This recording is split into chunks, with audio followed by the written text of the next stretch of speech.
You know, the early Irish missionaries that came to this country and really helped evangelize this country. And again, we really are the recipients of that. I tell you, even when I was assigned, at all of the bases I've been assigned to, ever since I went active duty, when I was in Montana, at Malmstrom Air Force Base, when I was in San Antonio, at Joint Base San Antonio, when I was at Mississippi, Biloxi Air Force Base, and now even in Anchorage, Alaska, at Joint Base Elmendorf-Richardson, there are Irish priests there with a thick Irish brogue. They are still there. It's interesting to see now, unfortunately, the faith kind of dying in Ireland, and now we're going to have to go and bring the faith back to that island nation that once received it from St. Patrick. But we have so much, as Americans, we owe so much of our Catholic faith to St. Patrick. I want to talk, though, about what he did, how he did it, and which priesthood he was using. Because St. Patrick, of course, was a bishop, and he was a ministerial priest, right? He was a ministerial priest and had that ministerial priesthood by virtue of his ordination. And as a bishop, I'm going to submit to you tonight, though, that what St. Patrick did to convert that country, he was not really using his ministerial priesthood so much. I'm going to argue that St. Patrick was really using his baptismal priesthood, and specifically tonight I want to tie in, as kind of the culmination of a talk on the baptismal priesthood and Our Lady of Sorrows, I want to tie in the sacrament of confirmation. So let's talk about confirmation real quick. It's one of those sacraments that is kind of in search of a theology. Sometimes we look at confirmation as some sort of graduation from 8th grade. We sometimes talk about it as becoming an adult in the church. It used to be much later, and to this day, some dioceses do it later, closer to 12th grade. Some dioceses have actually put confirmation back before First Holy Communion, when it used to be, because the original order of the sacraments of initiation, where you were baptized, then you were confirmed, then you received First Holy Communion as kind of the culmination of the 3 sacraments of initiation. And then when First Holy Communion was bumped earlier, they've kind of gotten out of order. Now we see confirmation as the last of the 3 sacraments of initiation. But so what is confirmation? What is it? It's not a graduation. It's not becoming an adult in the church. I grew up in Montgomery County, Maryland, and many of my friends were Jewish, and I attended plenty of bar mitzvahs, bat mitzvahs, and I remember, to this day, trying to explain to some of my Jewish friends what confirmation was. And I remember saying, well, it's like your guys' bar mitzvah. It's like I'm becoming an adult in the church. And oh, okay, that makes sense. Like, oh, it's just the Catholic version of a bar mitzvah. And I remember to this day having to explain that to them, thinking that's what I was taught. That this is, or they say, this is you accepting the faith yourself. When you were baptized, your parents accepted it for you, but now you're accepting it yourself. We've read all of these things into confirmation that were never there. And in fact, how do we know this? We can look at the East. I mentioned before how I celebrate the Byzantine Rite as well. In the Byzantine Rite, which is one of the largest of the Eastern rites within the Catholic Church, in the Byzantine Rite, do you know when a baby is baptized, it actually receives all 3 sacraments of initiation at once? As soon as the baby is baptized, the priest confirms the baby and actually gives the baby First Holy Communion. They use a little special spoon, and they take just the blood of Christ. They don't give the baby any solid food, any of the host, but they take just a spoon, they take a little bit of the precious blood of Christ and put it onto the baby's mouth, and the baby is fully initiated at that moment. All 3 sacraments of initiation: baptism, confirmation, which they call chrismation, and First Holy Communion, fully initiated. And that's how the East has always done it. And they still do it to this day. It was us in the West, in the Roman Rite, who started spreading it out and then jacked up the order, and now we have confirmation doing 8th grade, and we think of it as a graduation. We think of it as, I'm accepting the faith myself. Again, none of that was ever there. That was never the point of confirmation. So all of you are probably itching to say, well, Father, what the heck is the point of confirmation then? What is it? Right? You're all thinking that, right? Yes? Okay, good. Still got you. All right. So what is confirmation then? It's not a graduation. It's not you accepting the faith on your own. It's not becoming an adult in the church. What is confirmation? I'm going to submit to you that what confirmation is it's actually a type of ordination. Stay with me on this. I believe that the sacrament of confirmation is actually a type of ordination. What are you being ordained to? You're being ordained to the lay apostolate. You are being ordained to go out into the world and to make other people holy. Baptism is given to you and it makes you holy. Confirmation is given to you to make others holy. Let me say that again. Baptism is given to you to make you holy. Confirmation is given to you to make others holy. You are being ordained to the lay apostolate. And in fact, on a liturgical level, the sacrament of confirmation looks a lot like an ordination. It has some of the key elements of an ordination. First off, it's supposed to be done by a bishop. Priests have the ability to do confirmation, but only with the permission of the bishop. But it's supposed to be done by a bishop. It involves an imposition of hands, and it involves the use of sacred chrism. Well, guess where else an imposition of hands and the use of chrism happens? In an ordination. When a priest is ordained, he kneels before the bishop lays both hands on the priest and anoints the priest's hands with chrism. On a liturgical level, it looks like an ordination. So confirmation is truly a type of ordination. You are receiving power and authority and responsibility to go into the world and to convert the world. Again, baptism is simply given to you first to make you holy. Confirmation is given to you to go into the world and to make others holy. Coming back to St. Patrick, I believe that although he was also a ministerial priest, although he was a bishop, he was also an exorcist, by the way, too. That's an interesting point. You hear all these stories of him driving out demons, driving out the snakes. Fun fact here, St. Patrick is still used in the rite of exorcism to this day. St. Patrick is still invoked often in deliverance ministry for the severe exorcisms that he performed on that island with all the pagan worship going on. But I'm going to argue that St. Patrick, converting Ireland, he was really using his confirmation. He was using the grace of his confirmation more than he was using the grace of his priesthood, more than he was a ministerial priest or a bishop. Yeah, sure, he used his ability as a bishop to ordain new priests and to do, to say the Mass. But I'm going to argue that it was the grace of his confirmation, the grace that you all have through your confirmation, to go out to preach the word. And he ticked some people off. You can read all about that. It was posted on our Facebook page earlier, some fun stories about St. Patrick. He ticked a lot of people off, but he converted that nation. I'm going to argue that it was the grace of confirmation that St. Patrick used to convert Ireland. So this idea that sometimes we can slip into when we see great saints like St. Patrick, we can say, oh, I could never do what he did. He was a bishop. And unfortunately, we are getting more of them, thank God. And John Paul II really looked for a lot of lay saints, but unfortunately, many of the saints in the church were only ever priests and bishops and nuns. And how appropriate that we're seeing the church intentionally highlight lay faithful who attained to sanctity without being ministerial priests. They simply used the grace of their baptism and the grace of their confirmation to go out into the world and to convert the world.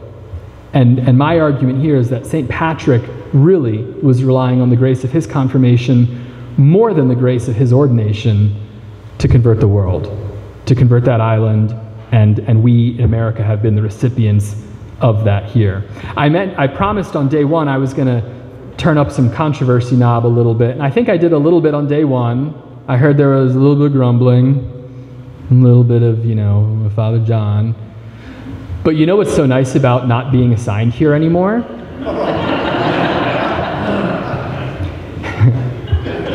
As much as I love you all, I can do these kind of hit and run homilies I couldn't before, but now I can. When I was your associate pastor, I couldn't get away with it. But now that I'm not your associate pastor anymore, and I'm off in the Air Force, off in the wild blue yonder, I can do these hit and run homilies, and if you don't like it, you can complain to Father Larry or Father Jack, and they have a great out. They can say, oh gosh, that's just Father John. Well, you know what, don't worry about it, he's not coming back.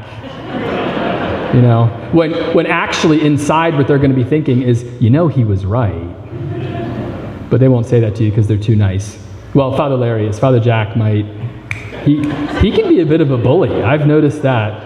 Father Jack can really, you push his buttons, and I mentioned last night, and I'll say it again, you guys really are so blessed to have those two priests as your priests here. You go to some parishes, the pastor and the associate pastor hate each other, they fight with each other, they don't talk to each other, and it is not good for the parish. You guys these guys are like brothers here. It's been such a blessing to live in the rectory and to see them interact and to see the love that they have for you all. So again, I can do these hit and run homilies. I told you I was going to turn up the controversy. Here's how I'm going to turn it up. And I'm actually, I think that one of the reasons why the church is failing right now at evangelizing the world is because you all, perhaps not all of you, let me say this, let me give a generalization. And guess what? Generalizations, they're not always true. They're generally true. Here's a generalization that I think is generally true. Most baptized and confirmed Catholics are not doing their job. Now, the very quick follow-up could be, well, why? Whose fault is it that they're not doing their job? And I'm happy to take the blame on behalf of all ministerial priests and to say it's probably our fault. But here's what I see so often that drives me bonkers. I see the laity coming to me as a ministerial priest, and they say stuff like this. Father, why aren't you out there preaching more and why aren't you sometimes, on a soapbox out in the middle of the street? Why aren't you calling all of these pro-choice politicians to repentance? Why aren't you? I actually had someone once during an election, they were like, and their heart was in the right place. But they said, Father, wouldn't it be so great if we had like a Catholic party and like you priests could like run for office and then all of our problems would be fixed, right? Because then we would have you guys like running the country. And I'm like, that's an awful idea. But in their mind, it was like this great idea. Like, well, y'all are the most educated in the faith, right? You spent all that time in seminary. Wouldn't it be great if you could just put that at the service of our nation and just, run for elected office and you could just lead the push in the world, Father? Wouldn't that be great? And we'll follow suit and we'll back you up, Father. That's not how it's supposed to work. You all are supposed to evangelize the world, not me. Now, yes, I still have my baptismal priesthood. I didn't lose that when I gained my ministerial priesthood. And I talked a little bit last night about how that works, how those work together. And you'll see it again, especially tonight. As soon as the consecration is over, as soon as I use my ministerial priesthood to confect the Eucharist, my baptismal priesthood is kicking in, and I am kneeling with the rest of you, adoring the Lord and offering to God the Father the sacrifice of Christ, which is now present before us. And so I still have my baptismal priesthood, so I'm happy to be out there with you using my baptismal priesthood. But when I leave these church doors, I'm not using my ministerial priesthood at that point.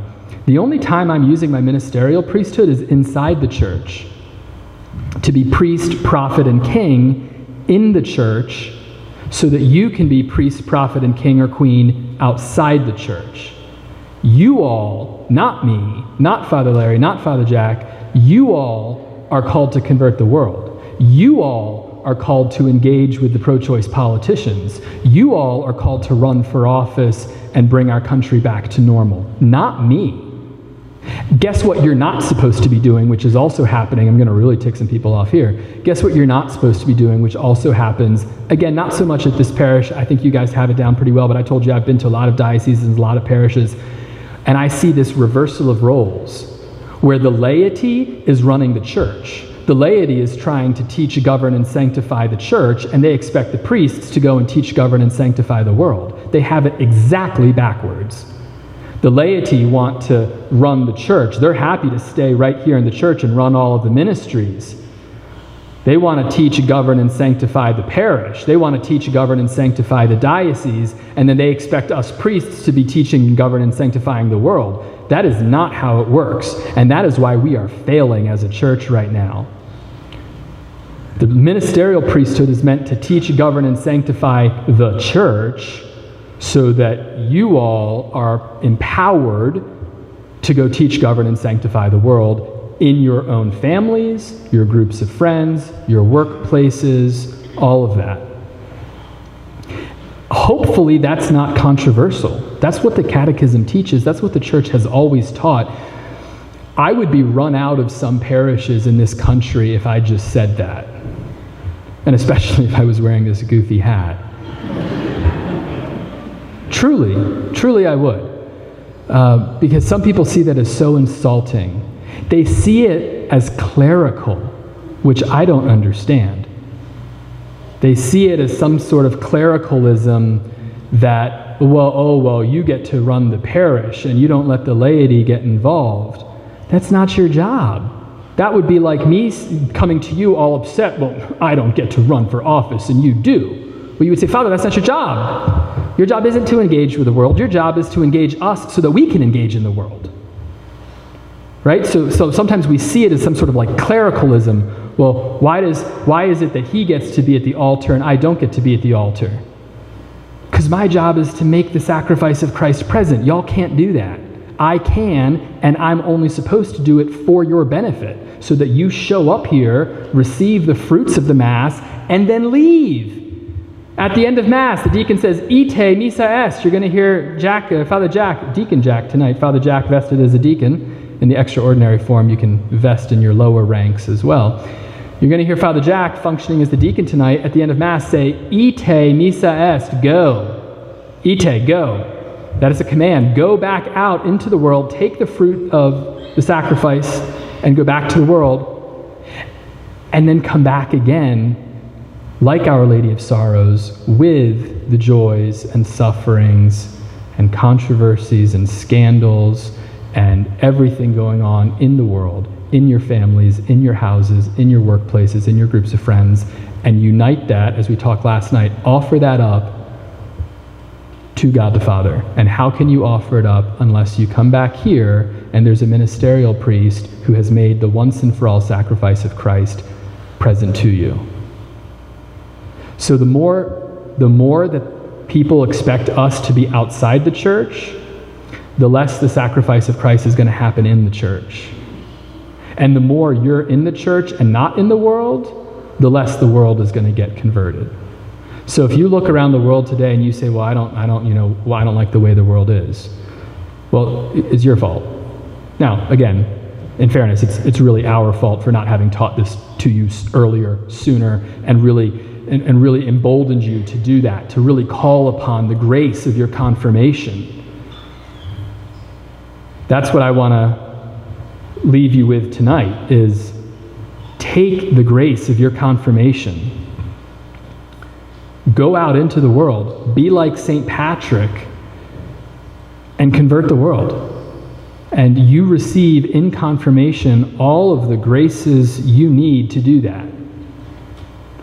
And even the symbolism of the oil. One of the things I always like to point out to the 8th graders when we're doing confirmation is the whole symbolism of the oil. Why are we putting oil on you?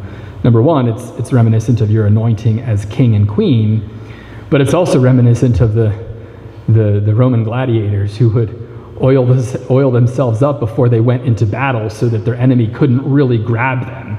They'd just slip right off. There's a sense in which you're going to do battle. And so you come here, you get oiled up, you get fed with the Eucharist, and then ite. You go out and you go and you do battle. And if you don't like the way the world is, do more battle, right? Now, lest anyone mishear me, I'm not calling you to violence, right? As Pope Benedict says, we don't impose the gospel, we propose the gospel. But when we propose it, if we're proposing it correctly, if we're doing it in love, and we're not imposing it, if we're really proposing the gospel, people see it as, wow, that actually does make sense. Maybe I don't like it. Maybe it is going to call me to live my life a little differently, and I don't want to make certain changes that I'm going to have to make. But damn it, there's something about Catholicism that makes sense. And that's one of the things I love to see. I love to see that change happen in people where they intellectually realize that we're right and that it does make sense. And one of the beautiful things I love about Catholicism, there's so many, but one of the beautiful things I love about Catholicism is that it does all come together as one integral whole. And I love that look in people's eyes when they intellectually realize it, but then at the same time they don't want to do it because it means making some changes in their life that they do not want to make. And that's where we need to love them, and we need to, as the poor grammar saying goes, meet them where they're at, and love them to where they need to be. As I like to say, all are welcome to come as they are, no one is welcome to stay as they are. All are welcome to come as they are. You can come as the biggest sinner in the world. No one, not you, not me, not the biggest sinner in the world, no one is welcome to stay as they are. And that's what we need to do when we go out into the world.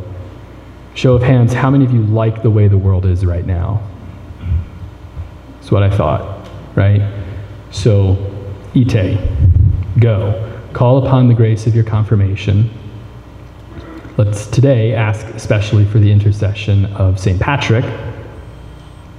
Let's ask for the intercession of Our Lady of Sorrows, so that when you come back with the sorrows of the world, and there are many, after you go and you come back then with the sorrows of the world, you will be like Our Lady of Sorrows, offering the sacrifice of her Son to the Eternal Father. You will avoid those two extremes we talked about on Monday when you come to Mass. You will not be the disengaged onlooker like those Roman soldiers, nor will you be the hysterical women at the foot of the altar, freaking out, making a scene, making it all about them. You will be like Our Lady of Sorrows, who is there intentionally sacrificing, quietly, intentionally sacrificing to God the Father, the sacrifice of Calvary made present.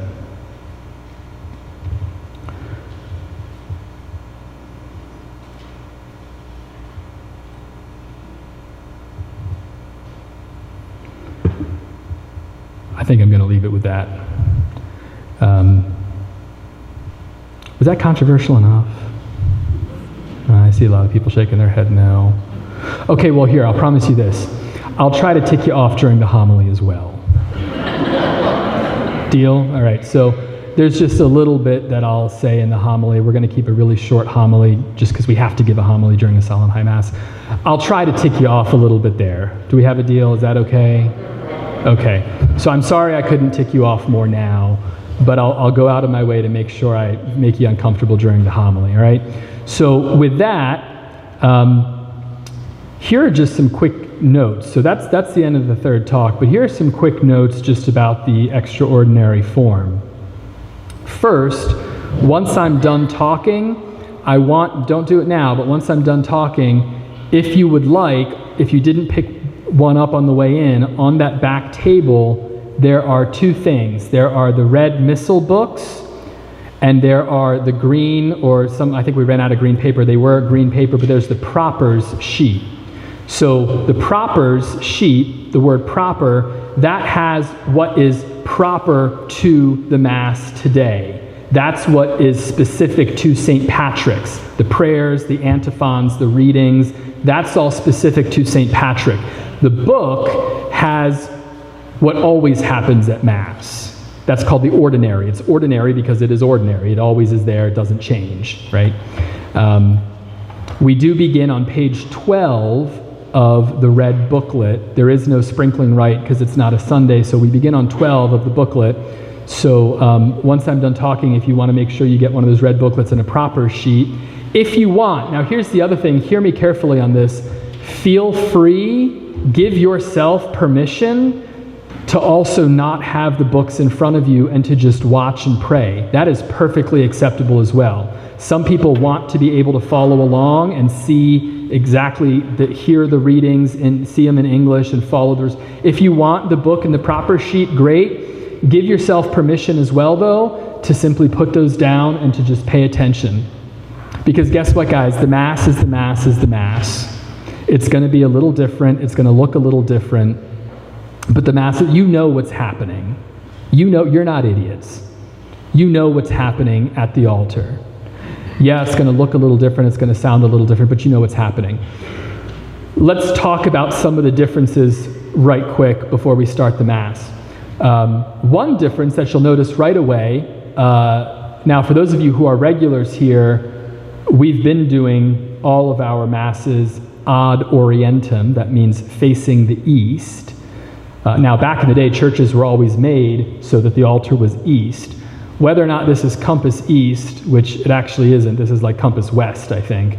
But the idea is liturgical east. We always built churches facing east, and even if they weren't facing east, we still understood liturgical east because Christ is the rising sun. The sun comes up in the east, and Christ will come back from the east, right? And so the idea was worship was always offered facing east.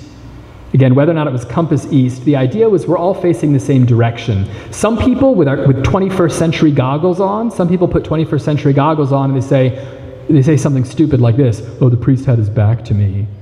No, I don't have my back to you. I'm facing the same direction as you because I'm a fellow worshiper with you. I'm using my baptismal priesthood as well. So yes, I'm using my ministerial priesthood to make the sacrifice of Christ present, but I am also a fellow worshiper with you. Here's another controversial point. I think that facing the people during Mass is actually clericalism. I think that that's actually more clerical when I face you, because then it becomes about me, myself, and I, the unholy trinity of Father John Reutemann. I think that that's actually quite more clerical if I'm looking at you and it becomes about me. I think that this is actually much less clerical. Yes, I'm still separated from you a little bit. I'm up in the altar in the sanctuary, but I'm facing God just like you are. We're all facing the same direction. I do not have my back to you any more than you have your back to the people sitting behind you, right? We are all fellow worshipers aiming towards the east. Again, in this case, liturgical east, not actually compass east. So that's one thing you'll notice right away. Here's another thing you're going to notice. You will intentionally not hear a lot of the prayers, and that is an intentional, audible veiling of the holy. As Catholics, we veil that which is holy. This is why traditionally tabernacles will have a veil over it.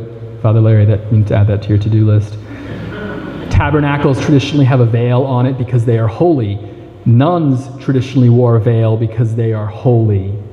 The chalice is veiled because it's holy.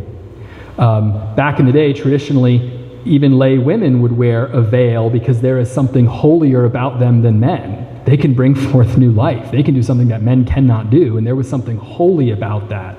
Again, with 21st century goggles, we say, oh, that's so oppressive to women. They're trying to cover up women. They think women are immodest. No. That is 21st century goggles speaking. There's something holy about a woman that they can bring forth life. They can do something that I can't do, that no man can do. And we need to veil that out of a sense of mystery. And so as Catholics, we veil that which is mysterious, that which is to be reverenced. And so there's an audible veil going on as well, because you're not going to hear everything that's being said, and that is intentional. Okay? It might bother you because you might say, Father, speak up. I'm not supposed to speak up. There are times when I'm supposed to speak up, and you'll hear me speak up. The other interesting thing is sometimes the cantor, or if we had a whole choir, they would be singing things while the priest and deacon and subdeacon are doing their own thing. And some people think that's a little weird. In the Novus Ordo, we're used to only one person doing one thing at a time. The priest does his part, then he shuts up, and the laity does their part. And in the extraordinary form, it was a little bit more of a composite whole, where everyone's doing their own part at once. The last thing I'll say is for Holy Communion, in the extraordinary form, receiving in the hand is actually prohibited. So that's not my rule, that's the Catholic Church's rule. You're actually not allowed to receive in the hand. I have to place it right on your tongue. Even with COVID, if you do this properly, if you open your mouth and put out your tongue, I can put the host on your tongue and not get licked and not touch you and none of that, right? People are sometimes scared. I think it's actually much more sanitary, especially with COVID, to not be touching your hands. So I just drop the host on your tongue and it's great. There's no contact at all. I don't have to touch your nasty hands or any of that stuff, right? You're supposed to laugh when I talked about your nasty, yeah. So, and also it was always done kneeling. Now, if you're not able to kneel, you have some medical condition, you're really, really old, whatever. Thanks. George, you can kneel. Was that you who said thanks? Oh, that was you. It was George, just like George, you can kneel. If you're really, really old, feel free to stand. But again, I can't give it to you in the hands. I'm not allowed to. So that's not my rule. I have to put it on your tongue. And here's the other difference. You actually don't say amen. The priest says the whole prayer for you. And there's a whole prayer I say, and I say amen, and you just receive the host, and you cross yourself, and you can go back to your seats. And as always, we'll just be using these little altar rails here, so you can come up as you normally would, and we're going to work, as we always do, right to left. Or excuse me, left to right, left to right. Left to right, left to right, left to right, left to right. So just come up when there's a free space. We'll give you communion. When you're done, you can go back. There is one last thing I was going to say about the language itself being in Latin and why we do Latin. But instead of saying what I want to say here, I'm going to encourage you to listen to our podcast that we recorded earlier today, because we actually talked about the use of Latin and why we use Latin. And here's another controversial point. I actually think it's a social justice issue. I actually think that using different languages actually groups people unjustly into categories that we should not be doing as fellow human beings. I really do think it's a social justice issue that we have a common language that no one speaks natively. If we do this in English, then sure, all of you who were raised speaking English, you're all comfortable, but our guests who don't speak English natively, they're the ones who are trying to hear, right? The beautiful thing about Latin is none of you speak it natively. It pushes all of us out of our comfort zone. It makes all of us sacrifice whatever privilege or status we had to have to pay attention a little bit and maybe learn a little bit of Latin. And by the way, once you learn Latin, you're good at many other languages too. So listen to the podcast. We talk more about Latin, but of course the whole thing's in Latin. So I think that's also kind of cool to have a special language that we use just when we speak to God. But listen to the podcast. That's all I will say. We're going to take a few minute break while the clergy and the procession gets ready. And then, like I said, afterwards, we're going to go straight downstairs. So when the procession ends, I am not going to wait in the back and greet people. I'm going to go downstairs and pour a drink and then greet people. Okay? So if you want to say hello, go straight downstairs after Mass. Okay, God bless. And grab some books if you need them.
Gloria in excelsis Deo.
Dominus vobiscum.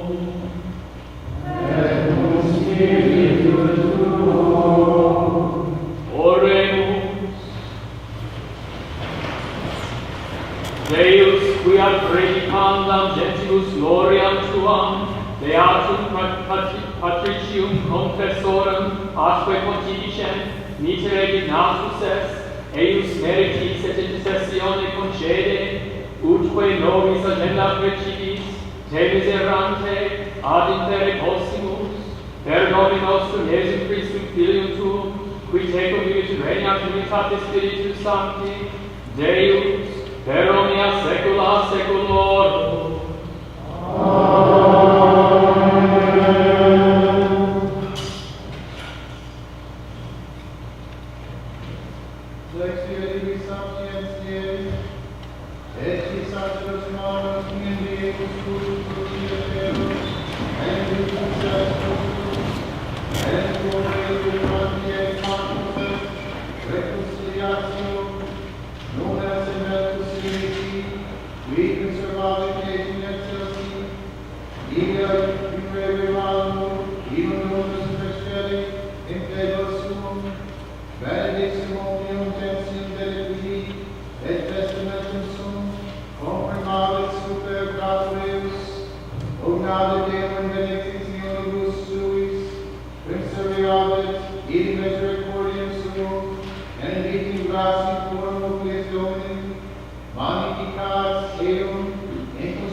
Dominus vobiscum. Et cum spiritu tuo.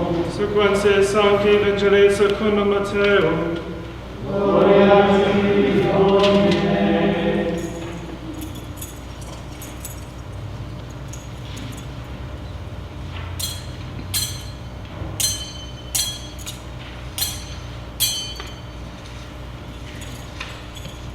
In illo tempore dixit Iesus discipulis suis provelum homo pegere proficiens, vocavit servos suos, et tradit idis bona sua, et uni dedit quinque talenta, ali autem duo, ali vero unum, unique secundum propria virtutem, et profectus et statim, abit autem qui quinque talenta acceperat, et operatus est in eis, et lucratus est alia quinque, simili terret que duo acceperat, lucratus est alia duo, qui autem unum acceperat, abiens fodit in terram, et abscondit pecuniam Domini sui.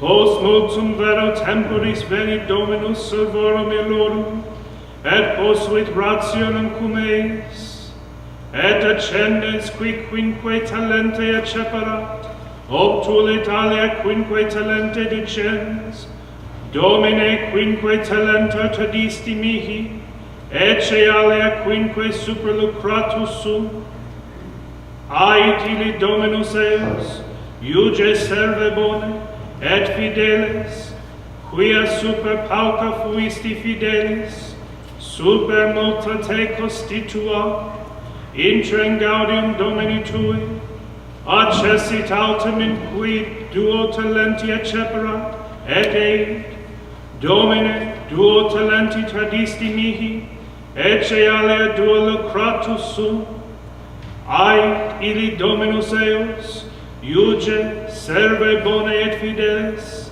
quia super pauca fuisti fidelis, super multa te constitua, intra in gaudium Domini tui.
Again, I promise a very short homily, but before I do preach, just a word of thanks, number one, to all of you for coming, and since I preached very, hopefully fiery on Monday and Tuesday, you did not come to this Mass today empty-handed. You came here today to exercise your baptismal priesthood, amen?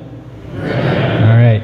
So thank you for all coming, and not just coming, but coming to exercise your baptismal priesthood. Thank you as well to our MC, our cantor, our servers.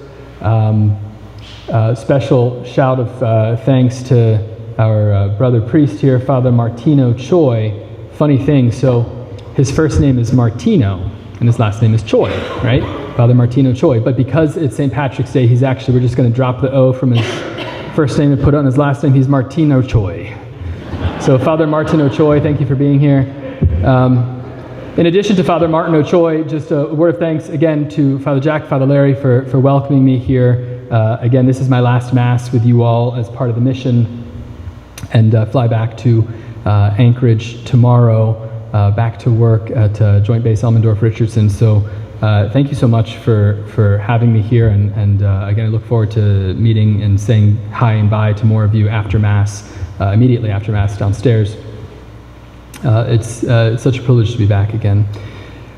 This gospel that we just heard, and if you had the proper sheet, you followed along. 2 points that I want to make very quickly. You noticed the servants all got different amounts of talents, different amounts of gifts, right? Different coins, different amounts. And we see a few versions of this gospel in the 4 Gospels. The first takeaway is we all get different gifts and different amounts of gifts. And that's just life, and it's kind of unfair. We all get different gifts and different amounts of gifts, and that's life, and it's unfair, but that's just the way it is. And we can fall into the trap, especially if we are more financially well off, we can think, oh, well, that's me, I've got all these gifts, and maybe those who are financially less well off, they have fewer gifts. We could look at it from a strictly social justice issue and say, well, why is it that we have a world in which some people are poor and some people are rich?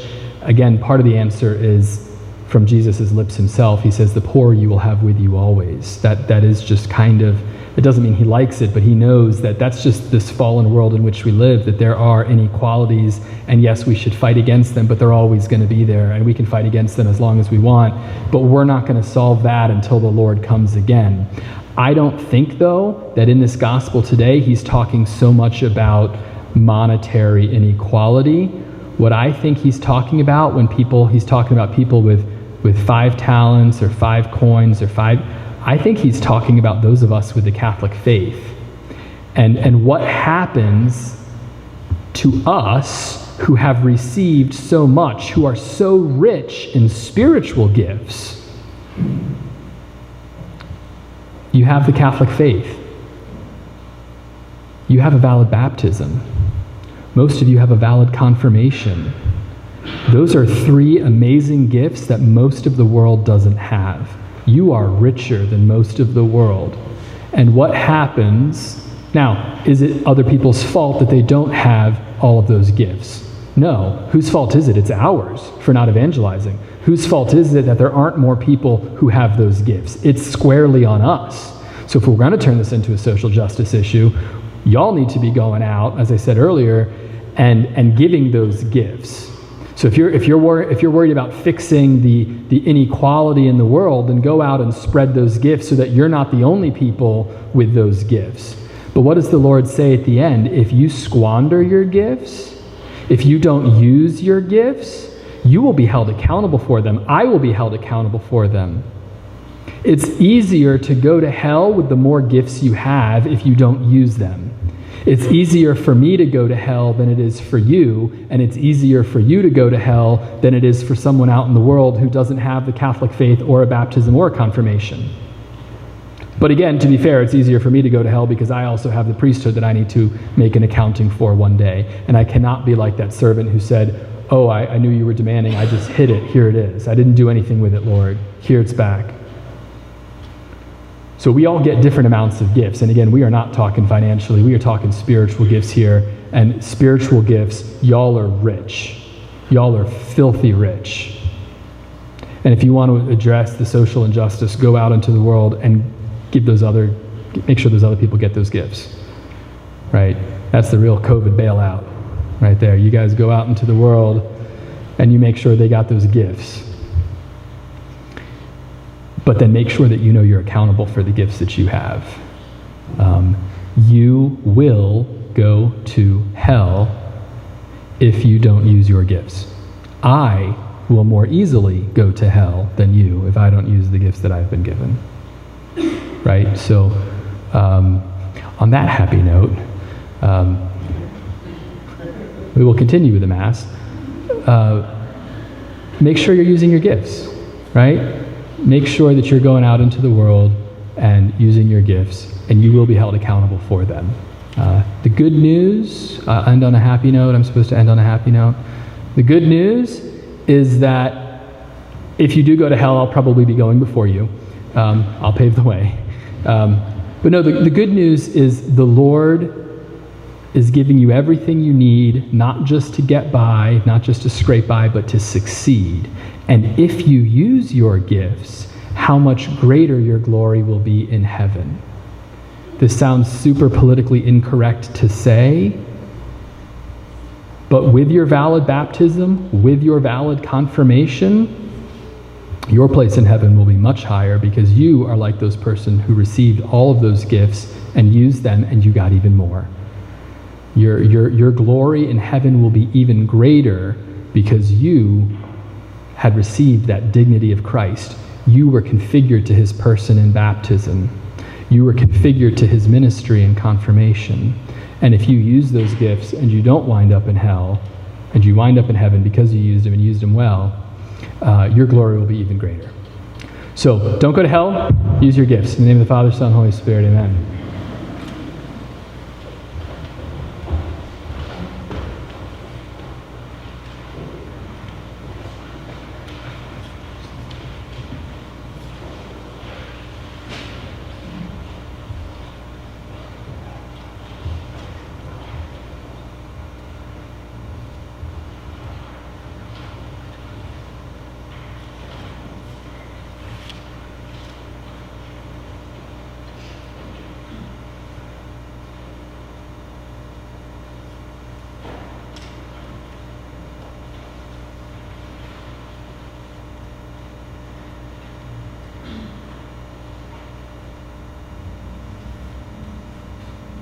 Credo in unum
Deum.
Dominus vobiscum.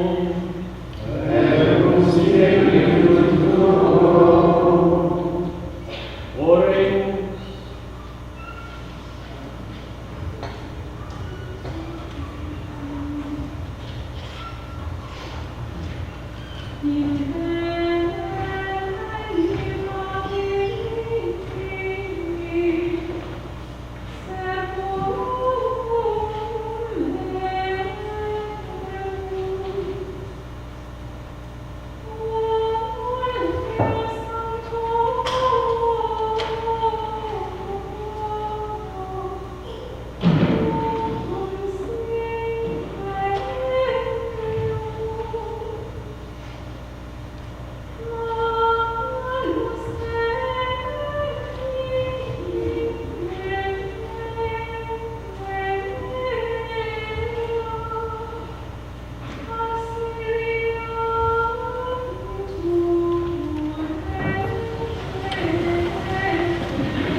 seculorum.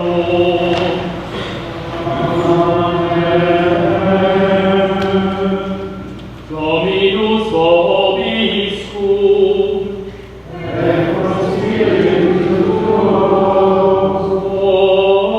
Orsum corda.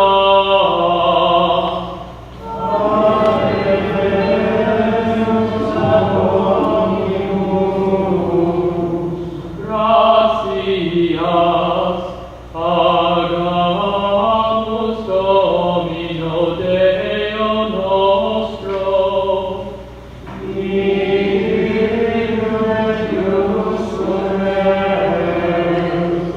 Benedignum et justum est, ecum et salutare, nos tibi semper et ubique, gratias agere, Domine Sancte Pater, omnipotens eterne Deus, per Christum Dominum nostrum, per quem maestatem tuam laudant angeli, adorant dominationes, remunt potestates, celi celorumque virtutes admirata seraphim, socia exaltatione concelebram, cum quibus et vostras voces, ut ad vite Judeas, deprecamur, supplici, confessione dicente.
nobis quoque peccatoribus.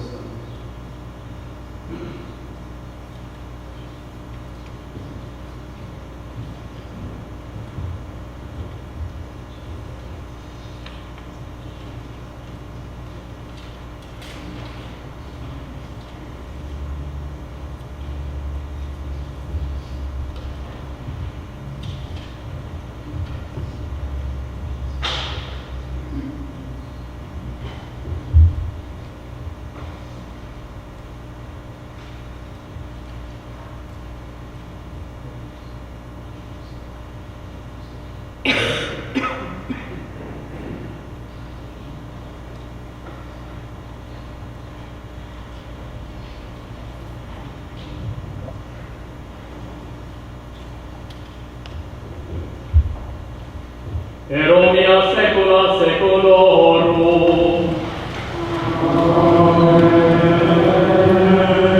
Oremus, recepti salutaribus moliti, et divina institutione formati, audemus dicere, Pater noster, qui es in celis, sanctificetur nomen tuum, adveniat regnum tuum, fiat voluntas tua, sicut in cielo et in terra. Panem nostrum quotidianum da nobis hodie, et dimitte nobis debita nostra, sicut et nos dimittimus debitoribus nostris, et ne nos inducas in tentationem, sed libera nos a malo.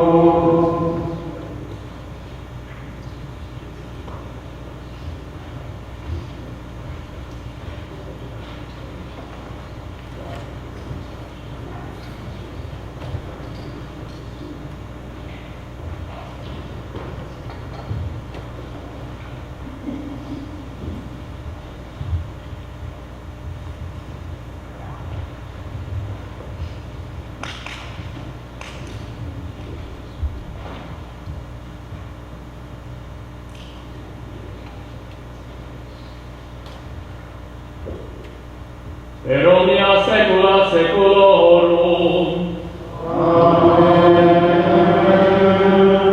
Pax Domini, sic semper vobiscum. Et cum spiritu tuo.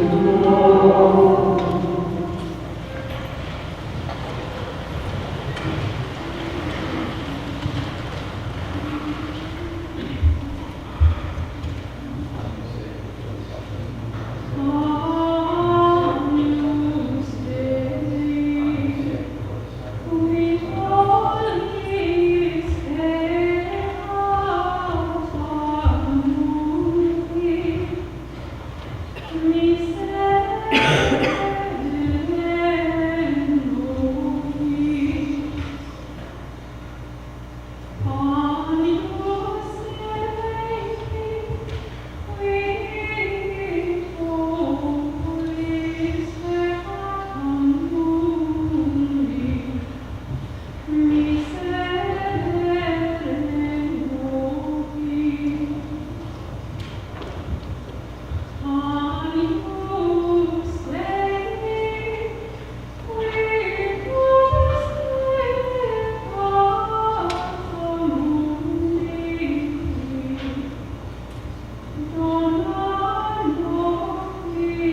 ecce annus Dei, ecce qui tollit peccatum mundi. Domine nostre dignus lucis tecne, satatum te robert sanctorum. Domine nostre dignus lucis tecne, satatum te robert sanctorum. Domine nostre dignus lucis tecne, satatum te robert sanctorum.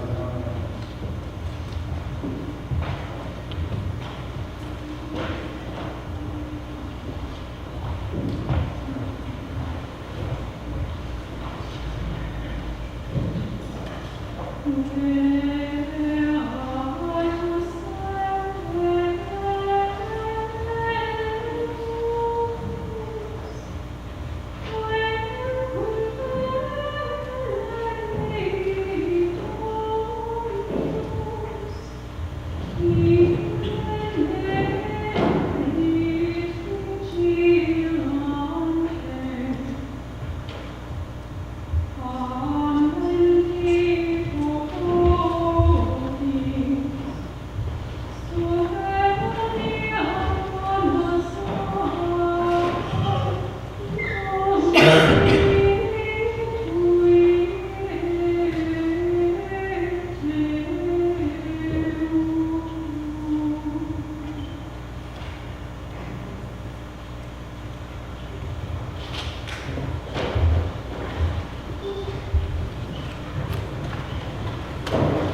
Dominus vobiscum.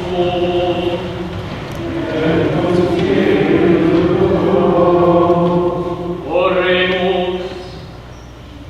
Presta quesimus omnipotens Deus, ut decretis munieribus gratias exhibente, intercete beato patricio, confessoro tuo atque pontifice, beneficiam potiora sumamus, per Domini nostrum Iesum Christum Filium tuum, qui teco vivit regnat in unitate Spiritus Sancti Deus, per omnia saecula saeculorum.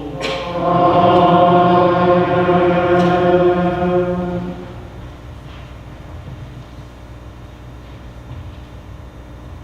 Dominus vobiscum. Et cum spiritu tuo.